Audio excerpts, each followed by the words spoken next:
અને હવે વાત કરીશું તાપી જિલ્લાના ચીખલના ગામના આધુનિક સરપંચની કે જે ગામના વિકાસ માટે સોશિયલ મીડિયાનો ઉપયોગ કરી રહ્યા છે। જી હા, આ યુવક છે તાપી જિલ્લાના ચીખલદાના યુવા સરપંચ, જેમણે ગામના વિકાસ માટે સોશિયલ મીડિયાનો ઉપયોગ કર્યો અને અનોખી પહેલ કરી। સરપંચે ઇન્સ્ટાગ્રામ પર વિવિધ સરકારી યોજનાઓની માહિતી આપતી રીલ્સ બનાવી લોકોને માહિતગાર કર્યા। તે દરેક યોજના વિશે સરળ ભાષામાં અને ઉદાહરણો સાથે માહિતી આપે છે। પીએમ કિસાન સન્માન નિધિ છે, પછી બેંકેબલ વાજપાઈ બેંકેબલ યોજના છે જે લોન માટે છે।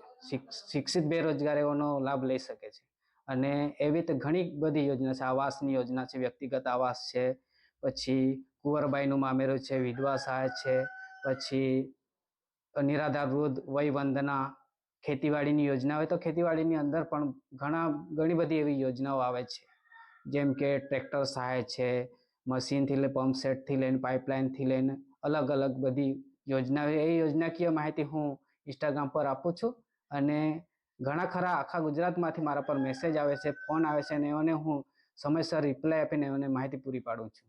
મારી પોરીના મોબાઈલ પર મેસેજ આવ્યો કે વૃદ્ધ પેન્શનનું ફોર્મ ભરાય છે, તો મેં પોરીએ મને કીધું એટલે મેં સરપંચને વાત કરી।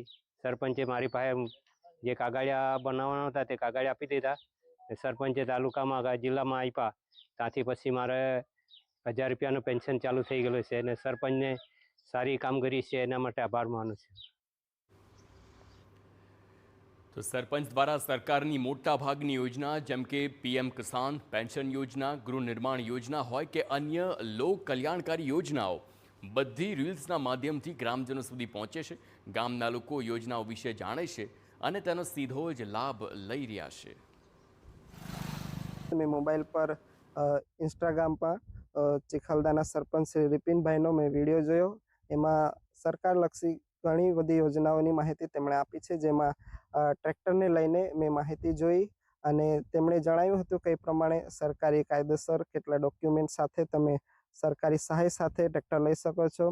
તે જાણ સરપંચશ્રી દ્વારા મને મળી અને એ જ પ્રમાણે મેં ટ્રેક્ટર લીધું, જેમાં મને સરકારી સહાય પણ મળી છે અને હાથ સાથે હું અત્યારે ટ્રેક્ટર ચલાવું છું અને આર્થિક રીતે પણ મને ખૂબ સપોર્ટ મળ્યો છે। માટે હું સરપંચ શ્રી રિપિનભાઈનો ખૂબ આભાર માનું છું।